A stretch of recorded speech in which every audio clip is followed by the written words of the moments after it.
Et c'est un peu Tanabino, Bandeko Balanti, MKB officiel partout dans le monde. En tout cas, nouveau numéro Nabino Bolandara Mingi, Nakombo ya Kolbolo Belabiso Bosembo, Topedi nous la vérité, Wapito Solo la Ramboka, le lot sur la différents sujets d'actualité, Nananimon Namboka, justice, Samba, Olonga, Oazali Sousmoutou, vraiment représenté Bolinga Mingi partout dans le monde. La banalise n'est pertinente à ça, la Kanakemba, on coupe ça déjà, moi Namboka, Masola, Solo la Mboka, et Ali Ebele, sans plus tarder, Mbote, moi Namboka, justice, Samba, Olonga. Mbote, maman, Graciela. Santé, ça va? Oui, na dire à Congo, le Congo, c'est un peu tout la montée. Santé pesada na Congo. Alio ya Congo. Mais à dire ya Congo, l'économie, la sécurité, équilibre, moi, équilibre dans le très bien, moi Mboka. Tokota na maïma tali mboka penza likambu oyo pena ekolobisa mwa bana mboka oyebi likambu ya loi Tchani to mona ki mukolo ya samedi ou vendredi je sais pas eleki to moni pour la deuxième fois citoyen Mbosso yambaki proposition ya loi Tchani na nzela ya député Singipulu oyebi loi oyo esaka mwa moto na mitu ya baimboka oyambi yango ndenge nini. Bon. Alors que la fois passée, dans la session de l'équipe, il y a rejeté qui ont mis tout au Bayambi Yango. Bon, il y a les Bosso d'abord, on a attaqué les Congolais, des pères et des mères. Nous avons pour bêta c'était Nicolas de Cambouana. Il y a discrimination comme telle. Nous avons une discrimination positive. Discrimination positive parce que dans tous les pays du monde, il y a une loi, il y a une limite. Oyo Bachaka, un exercice, il y a une fonction élevée, pour un bon fonctionnement de l'institution. Dans le contexte où il y a la deuxième fois, Noël Tchani a introduire proposition de loi pour le verrouillage, il y a un poste clé de l'institution. Tout le monde qui est reçu. Il y a qui rejeté, il y a qui reçu, mais il y a qui a monté. Il y a qui a il a reçu pour la deuxième fois et puis il a fait parvenir en gros dans l'Assemblée pour le Cameroun. Mais est-ce que école na année électorale au moins ma bébé tout ça la kati ya mboka na biso ezali ko kanisa ke likambo oyo etali intérêt général ya ba congolais ezali likambo ya groupe moko ya individu to pe catégorie ya bato moko. Noël Tchani loi wana ekuti pa na été. Noël Tchani s'est inspiré de quelque chose qui existait déjà na kati ya ba loi na biso uta Zaïre. Mais oyo biso to ignoraka. Les Congolais de père et de mère, depuis la Constitution à Zaïre, pendant que c'est un comme président de la République, président de l'Assemblée nationale, il à la Congolais, des pères zaïrois à l'époque, des pères et des mères. Ce que Noël Tchani a fait, c'est de réveiller la conscience pour Aya Kozo Misamo, Alongola Bisso, dans le stade de commune à régime AFDEL. Permettre d'ailleurs pour la parenthèse. Très bien. Régime de AFDEL au Bouzaï Nango depuis 2001. Et depuis 1997, en 2001, Joseph Kabila a continuité et même si nous sommes en termes de loi.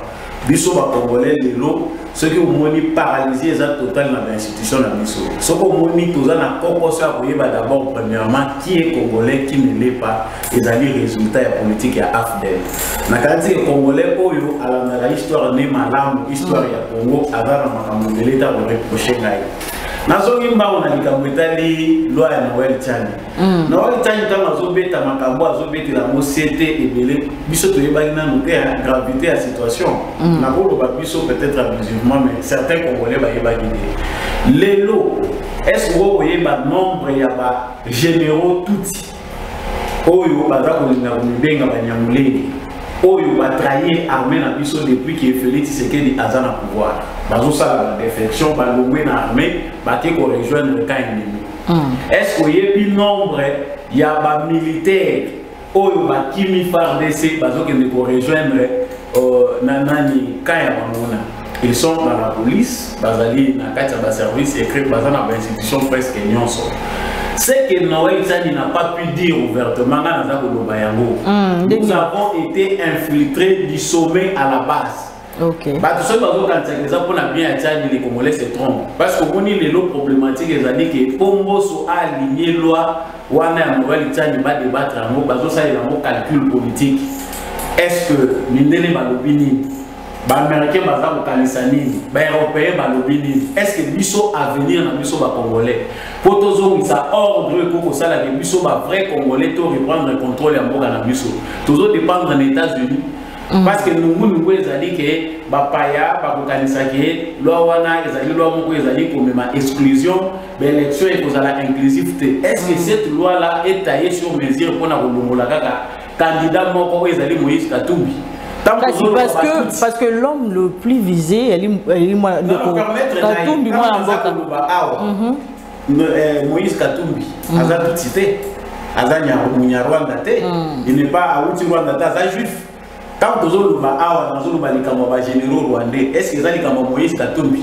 Il y a un Congolais qui ont théâtre parce que les politiques à Congo et comme le rôle de la ping-pong à cause de la théâtralisation. Biso, tout l'héritage de à Kabila pendant 18 ans, c'est que politique est comme le roi de théâtre. Pour ça, théâtre malade et politique malade, pardon, il faut apprendre le mot théâtre. On veut parler des choses sérieuses, mais il y a déjà des gens qui sont ridicules. Kasnaka et Moïse Katumbi Mboka. Ou comment la tête au Luka va troubler Bandasuko Zonga Mboka. Non, il y a un zone qui peut permettre Nasuka. Ok. Moi, ni côté Tozo Kinde, le vrai Congolais ont déjà leur décision. Moi, je pense que s'il fallait même passer par un référendum, il faut le faire. Nana Musika Nana loi. Noël Tchani n'a fait que proposer quand moi piste moi les gens là moi élément moko na makambu belé c'est que biso to bongola constitution d'abord il y a ba belligérant au biso de ça il a na confiance c'était constitution au tous en ngoli do et tie biso avant de devant mokili momimba congolais il y a bien ngota azota la mokaka tous a assumer les responsabilités à une constitution qui a été taillée sur mesure pour permettre à Joseph Kabila de faire tout ce qu'il a fait au Congo. Les autres ont les autres ont jugé Tshisekedi sur action a posé action telle par le Tshisekedi nous a trahi, Tshisekedi a fait ceci. Est-ce que nous avons la conscience? Je retourne dans l'histoire en 2006, 2005 si je ne me trompe pas.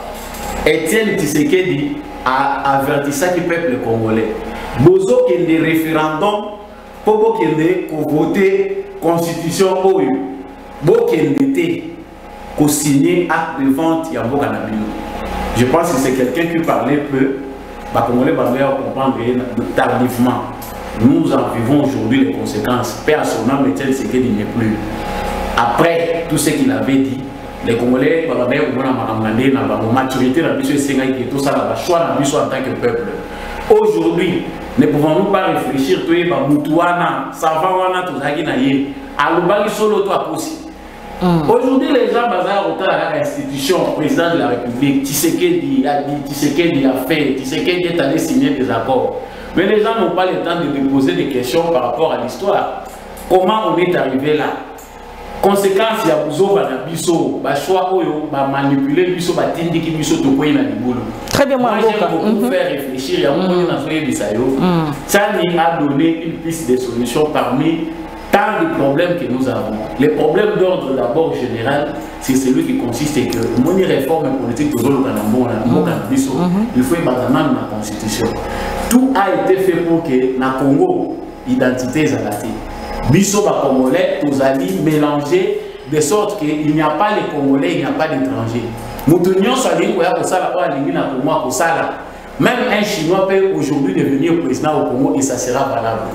Kasi moi Olanda était président na émission Yandeko Marius Naveo akuna lobaki pina loi wana penza e kotala tala yete parce que bato baboma mboka elika ka ba député de père et de mère mona Olanda ka mokonza mboka te naza contre Tshisekedi te mais na kanisi eza vina Tshisekedi en tant que président de la République il donne son avis en tant que diplomate premier ya mboka en tant qu'homme politique en fonction.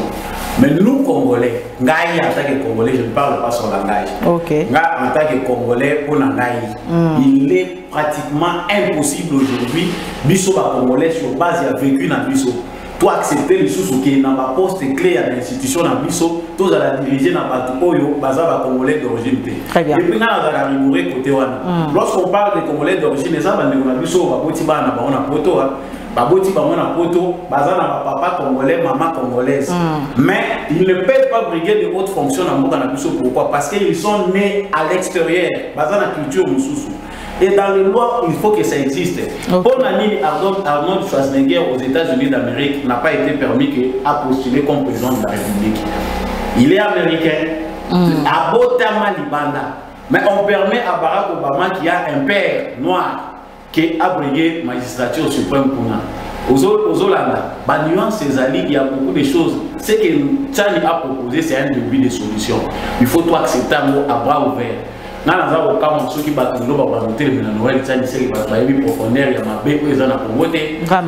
pour finir sur ce point-là, les Congolais sérieux, tant sérieux, de quoi je parle, les Congolais sérieux, mentalité n'a pas été corrompue, manipulé, il n'a pas le temps de se poser des questions.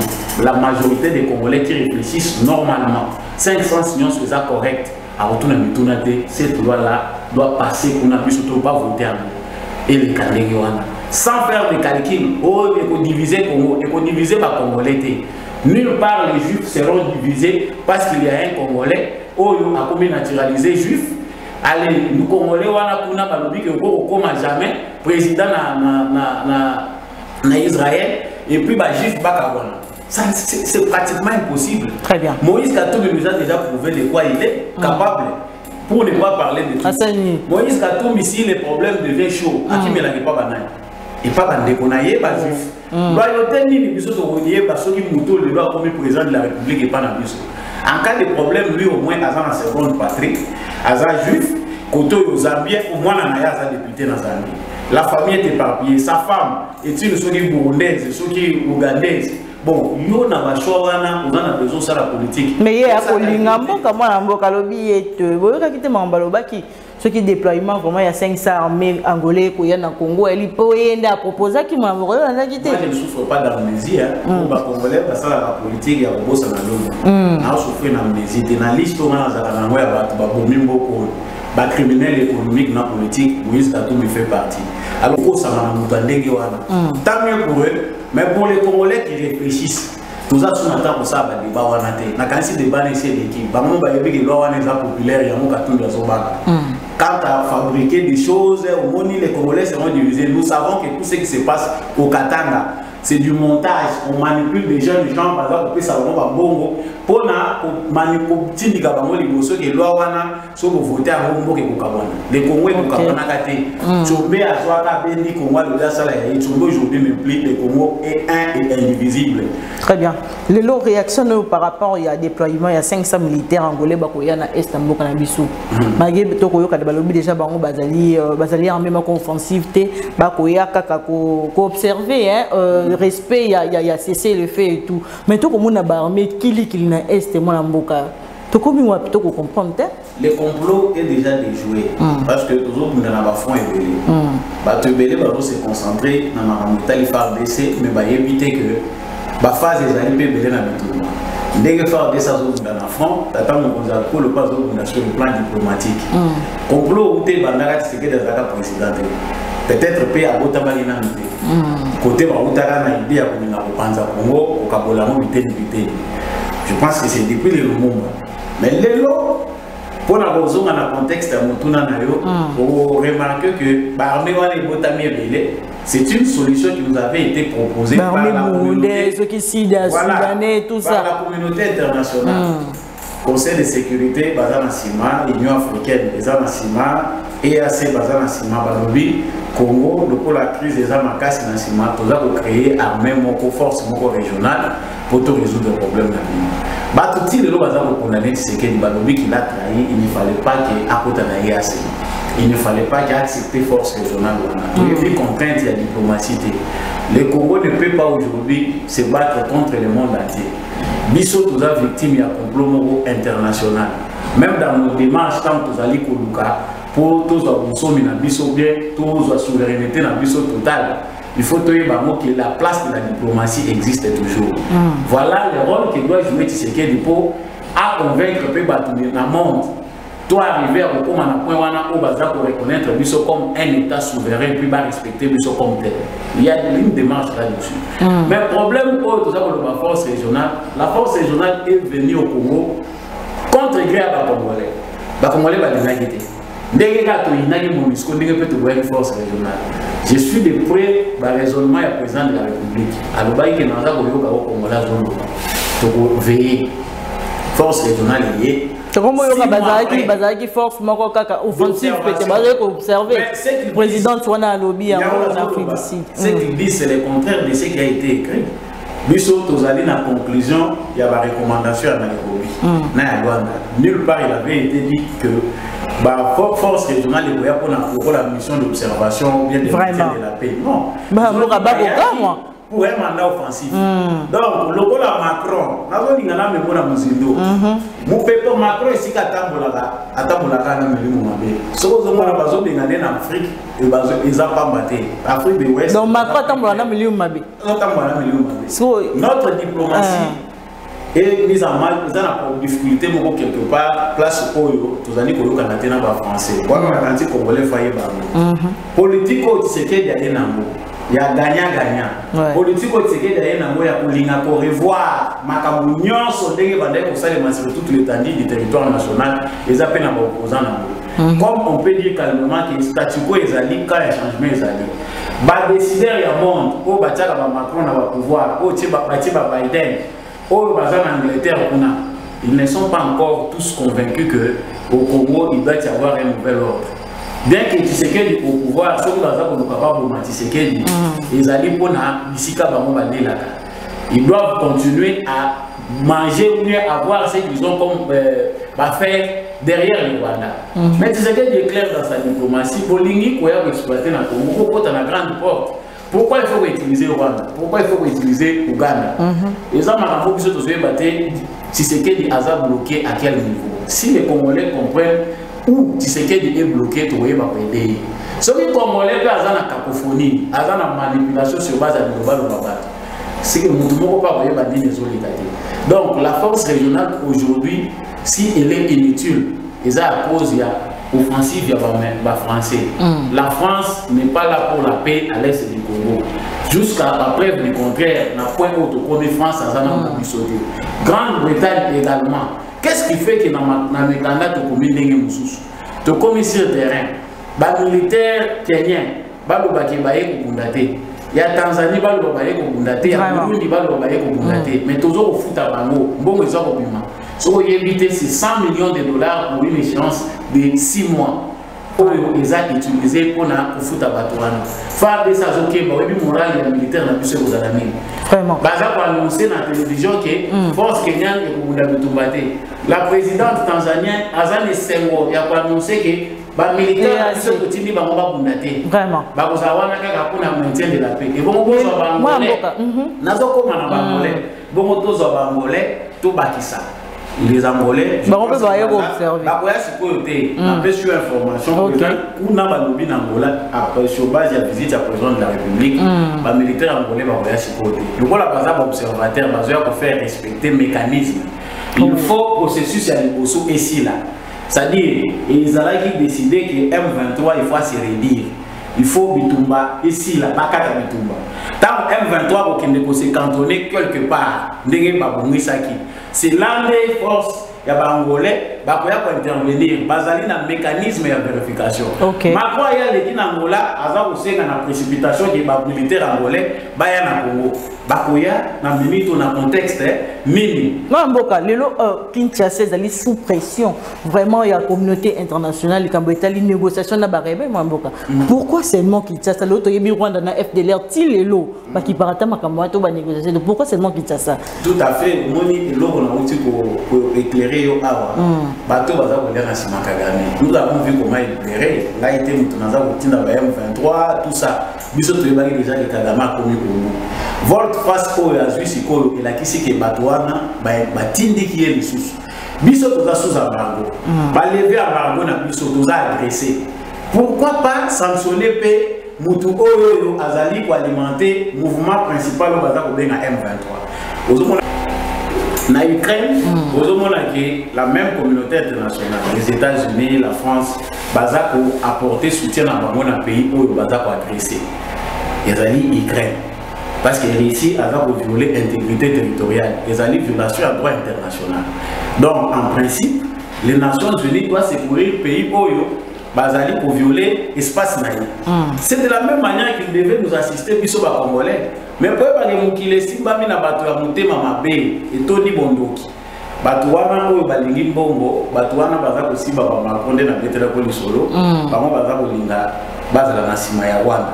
Pression bango bazocha biso c'est un complot. To ko négocier na ba rebelle ndengini aussi longtemps que chef de ba rebelle à Saïbani, c'est Kagame. Lorsqu'il a s'agit à échanger Tshisekedi na Kagame pour la dernière fois, c'était à Luanda. Qui représentait le M23? Et ça, Paul Kagame, tant que tu as conclusion, il a cessé le fait. Tu sais que tu Kagame. C'est pour la première fois dans le monde, un président d'un État, Azali, pour représenter le mouvement rebelle. C'était une victoire diplomatique pour Tshisekedi qui a réussi à démontrer devant le monde entier que Azali pour utiliser la rébellion à Est très bien, la diplomatie, le chef de l'État, agitante, en tout cas diplomatie, le chef de l'État, mais est-ce que vous avez vote au professeur Mbata, 88 voix contre 705, dans 700 abstentions. Tout le bandéni. Bon. De la diplomatie parlementaire réalité, moi, Mboga. La conclusion est plus rapide pour gagner autant de. Et c'est facile pour comprendre que nous avons bien faire. Lorsqu'on fait une diplomatie, c'est difficile de convaincre que nous avons lorsqu'il s'agit des intérêts à battre. Les pays où l'Union se va apporter ce soutien. Il y a un moment même sceptique lorsque les gens pensent que c'est l'Angola qui va apporter la solution par rapport à l'Est du Congo. Même l'Angola a ses intérêts. Batoubakéi devant le monde entier. Professeur Mbata a présenté l'Assemblée. Il y a l'Assemblée, il y a le Parlement. Il y a l'Afrique. Il a présenté le dossier à Congo. Difficulté tout ça. Ndégéni beaucoup pour apporter soutien. Mais pour 88 voix. C'est diplomatie. Parce que selon Bato FCC, il y a des échecs. Lobby, il fallait que ça les menace dans ces lobbies. Moi, Bata FCC, c'est Banamo. Bata FCC, c'est Francine Mouyumba. Ok. Ou alors, il y a une commission, il y a des affaires étrangères dans le Sénat. Dans le Sénat. Il y a lobby, il y a faiblesse, il y a diplomatie dans le biseau. Normalement, il faut qu'on engage le lobby. Mais le lobby, il faut qu'on ait un lobby. Nous avons été roulés, nous Congolais. Le lobby a dit que chaud qui tourne, Raymond Chibanda, pour décider que c'est là. Baner autant que la mallette à Bongo, c'est que Tshisekedi ne peut pas. Aujourd'hui, Tshisekedi ne peut pas engager une diplomatie de corruption, ça ne va pas faire gagner le Congo. Et qu'on bénéficie de Naïe Tshisekedi pour s'éterniser dans le pouvoir.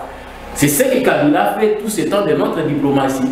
La diplomatie congolaise, c'est basée essentiellement sur la conservation à pouvoir de Joseph Kabila. Les autres Tshisekedi a besoin de je parle au nom des Congolais.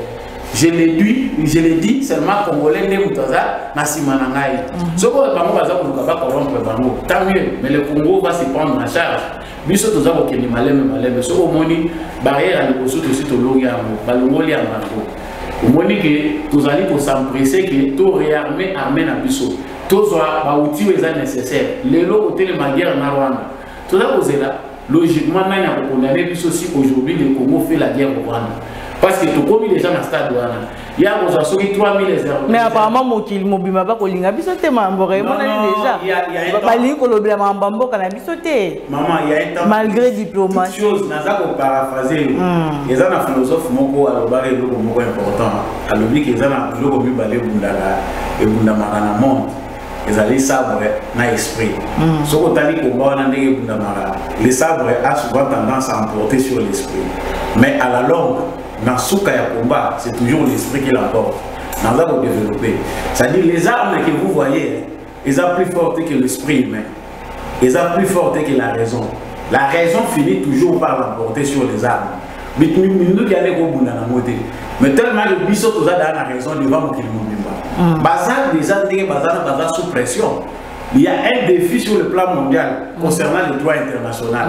Un pays agresse un autre pays, bino botelemi bolobino, te photo vérifiée, mais bazar n'a pas prévenu. Aujourd'hui, Tshisekedi a bien fait d'étaler toute la procédure. Ça dit, à niveau plus de Komina Rwanda, ceux qui le Congo engagé attaque na Rwanda, de mon côté, a voyagé pour sa mise au faute. Et c'est différent de la procédure engagée par Mouzé. Si on continue l'histoire au monde, Mouzé a une année. Mais tu sais qu'il y a une procédure aux autres du musée, le rôle à lâche. Pourquoi? Parce qu'il encaisse beaucoup. Mais Baza, vous voyez, il a encaissé une procédure au pays au Kola. Dans la phase de commune, nous, tous pour encaisser pour tous s'organiser. Très bien, nous avons infiltré, chaque jour qui passe, tous avons bateau, Baza, Katimabiso, mais au Baza, Nabisoté. Ok. Tout le monde qui depuis Mwanga Tchouchou, autour de la procès, les locaux, Babylon, on est tout, c'est ça qui le présenter en gros, lors il y a procès et tout. Tout le monde dit que jeune mort, Boyagoma. On a qui communiqué. On a était vraiment des barrières qui liberté provisoire. Mboka Basiliki. Balobi azeo ko bela ba awuti ba traitement na Dubaï et tout. Oyamba ki ngondeni ko mona ba jeune congolais. Ya Goma pe en plus pesi guerre et ali mwana mboka. Ko sala communiquer ya bon ba ko côté la mutu oyo pe na sala atteinte ya sécurité à l'état mwana mboka. Bon, les gens ont manipulation et puis je doute beaucoup sur la nationalité de ces jeunes gens là. Oh. Tenant compte il y a nationalité oyo ezali na cacophonie na Congo. Parce que Mouto Bakagi azali à la base il y a un massacre il y a batubile bazar au Koufa na Congo ya M23. Et puis moi na azana pour se plaindre dans le système na biso judiciaire et puis système na biso pénitentiaire. Ba individu au la owana. Forme bazo ko kangela ina ndenge bazo memela procès zo la sa moins légèreté mo boye. Na base ah yo komoni yango hein komoni yango mais ça aura toujours parce que effectivement parce que justice na biso azali kotondi sa ba prison na bato bazali benemi ya mboka. Sachez bien que ba prison tant que ça kotonda na bato ya modèle ya les pays en danger. Même en prison ils sont capables de nous faire du mal. Vraiment. Nganaza parmi bato baza ko senga ke basi qui s'appelle des morts ba lo la mona moratoire. Tous ça appelle des morts ils appliqué teti le bandé kota moratoire. Il y a plus de 15 ans aujourd'hui. Pour l'année que c'est vous nous avons des criminels au Bakangi à def mo batie na prison. Bakangi ba tout tel ba criminel batie ba condamné peine de mort mais ça appliqué parce que peine de mort ça na nio na moratoire. So batu ya modèle à bobo bi ba na prison, vous êtes obligé pour respecter les droits de l'homme. Balia kana frère ba contribuable congolais. Et puis là en prison bazana ba droit beaucoup ce ko tali na makala ba tusu ba ba na prison te moni ti seke depende nga imaniser ba prison ngo mais ko se ma pembo ngomba mboka ba tu budianza ezali bongo te pose la bien en prison voilà on aura be Mike Mukeba été alors bi souffrance ezali na prison na kolia bulu yeke ya ngonga na zolo pose la bien pose la nambo Mike Mukeba azo bon peut-être je peux dire raconter peut-être il équipe trop mais je pense que c'est ça. Pourquoi? Quand on a la prison à Bissau, prison à Makala, ils ont vungulé. Prison à Makala, Oyo, Bamuyamo, Bakotaki, O, Bafrank Diomo, Bakotaki. Na O, Lilo, Negodimiki Tenga, Outikobima. Oyo, alias Mouma, tout le monde va photo na Bango. Oh, président A, il a bien eu de presse à Inakati. Je ne peux pas aller dans le côté. Je ne peux pas aller dans le bon. Frank Diomo, il a un bon, il va survivre. Motalaki est tababimé. Les lots, c'est mon tapoti prison. À côté de la prison, tu vas dans la prison de Zakimia. Tu es bien à Robima Robimba. Et puis non seulement c'est là, il y a quand même une humanité. Miroir les alliés Makala. Au moins, il y a Makala à provision les alliés. Les lots va prisonnier, va zoler après, balayer nous dans les lots, l'OBP va tirer, va moment Thompson, balayer. Oui, la mère a malade, on a des années. Mais puis on a caractérisé que ma dé sur ma casse Kakawana. Yango bozolia so za muto a peso ko libanda te mais là n'est pas le problème là azo me mayo place dans des années mwanga chouchou c'est mwanga chouchou ce qui mwanga chouchou comme ça le bureau anda chouchou voilà mwanga chouchou a un cerveau moteur parmi tant d'autres il y a même des kabylistes oyo ba yebi rôle mutwana jouara les Rwandais sont très rusés. Et là, mais c'est pas tous les Rwandais. Il y a quand même aussi des Rwandais qui n'ont rien à voir avec ce qu'on dit. Vraiment. Mais pour la plupart, surtout au bazar dans le monde politique, ce qu'on constate, au constat les malades, risque des années, le côté des amis. À cause de ça, on voyez battre les gens, ça le malade. Ce qu'on a dit, le diamant chouche malade. On a dit, ce qu'on a dit, c'est un pasteur. Il prêche très bien, ce qu'on a devant le béro. Mais quand on a assez, cet homme-là, en conclusion, c'est un terroriste. Mais quand on voit des jeunes gens, prétendument congolais, par exemple, Bango, Bazali, Kosé, la liberté provisoire, il y a criminels, avec des armes de guerre chez lui, ils sont des inconscients. Même s'ils sont rwandais, mais il y a des gens qui ont la justice, a mesure sur certains actes. Ceux qui sont accusés ou bien présumés coupables dans des cas il faut qu'on ait des mesures ébélées. Très bien. Mais si vous avez raison, vous l'avez député, vous avez voyager.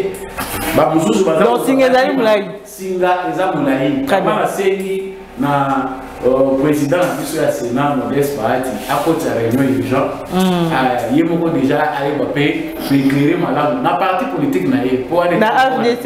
On va bien aller à FDC, il y a FDC, c'est moi.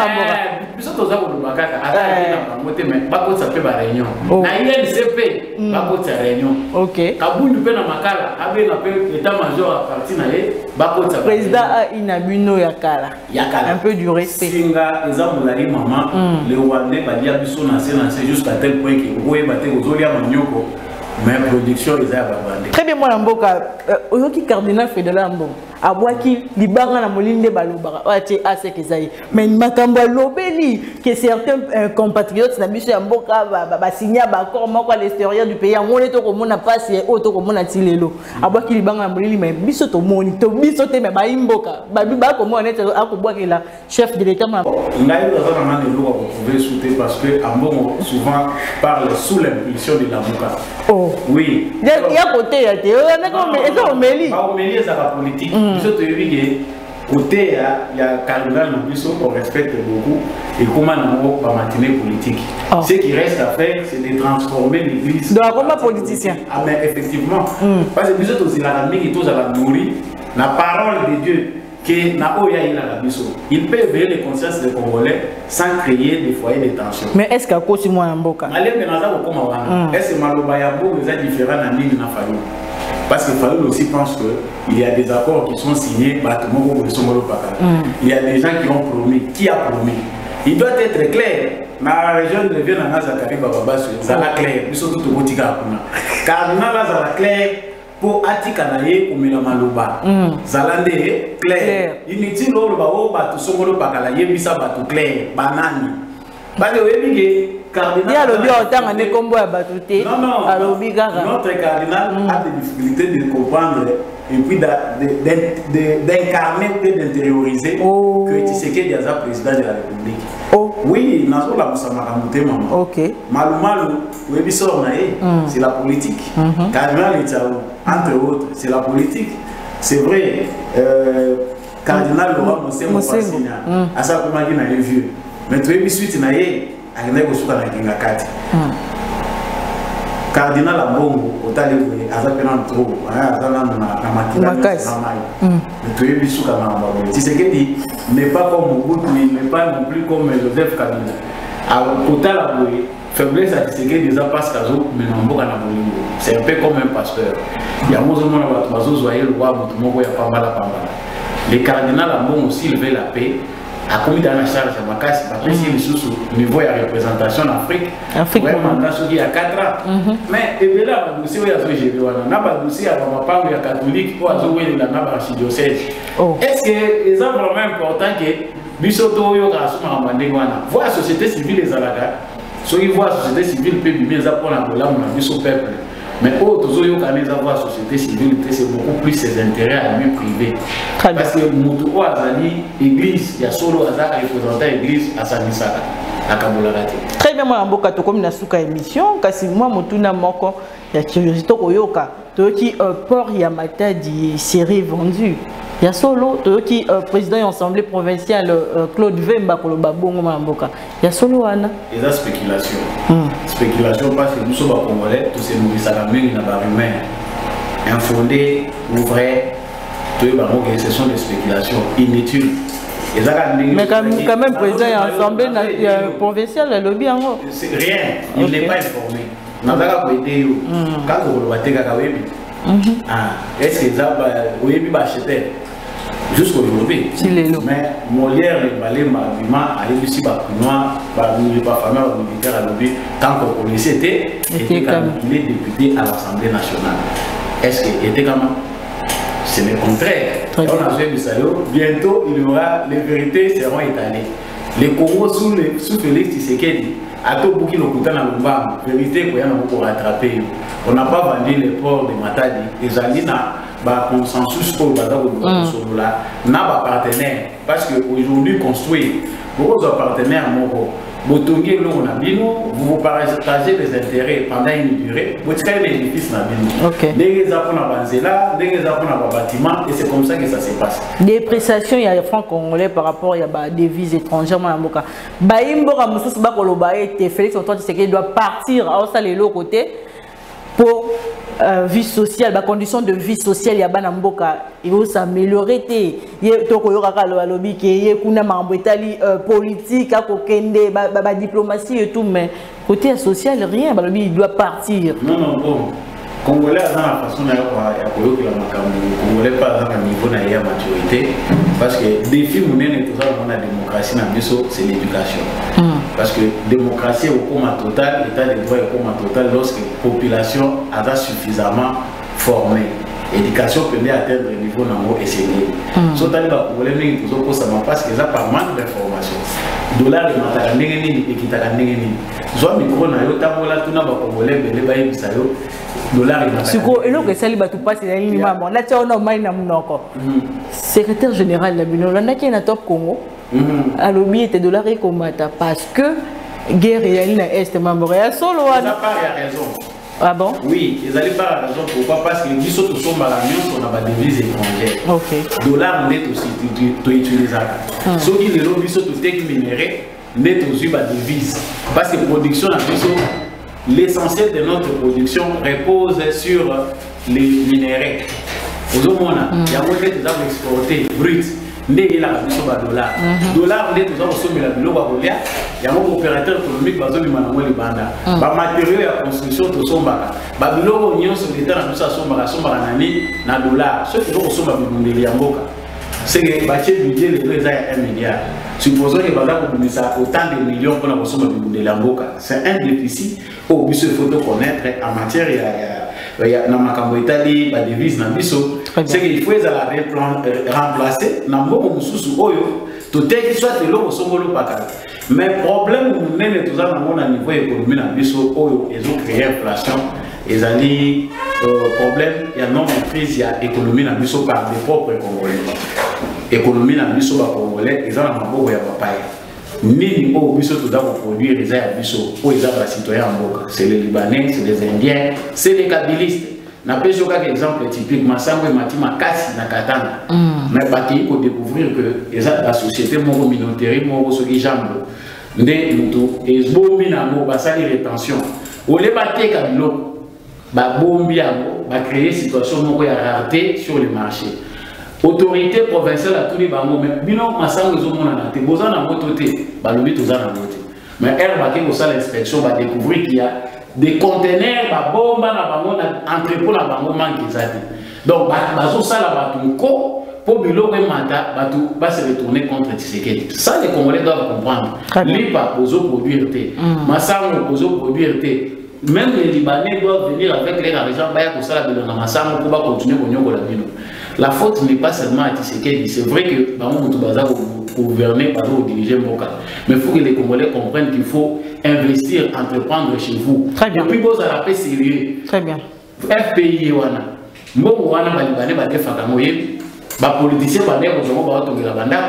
mais si aujourd'hui il y a des entrepreneurs congolais sérieux, basés dans l'entreprise, ils ont besoin d'école.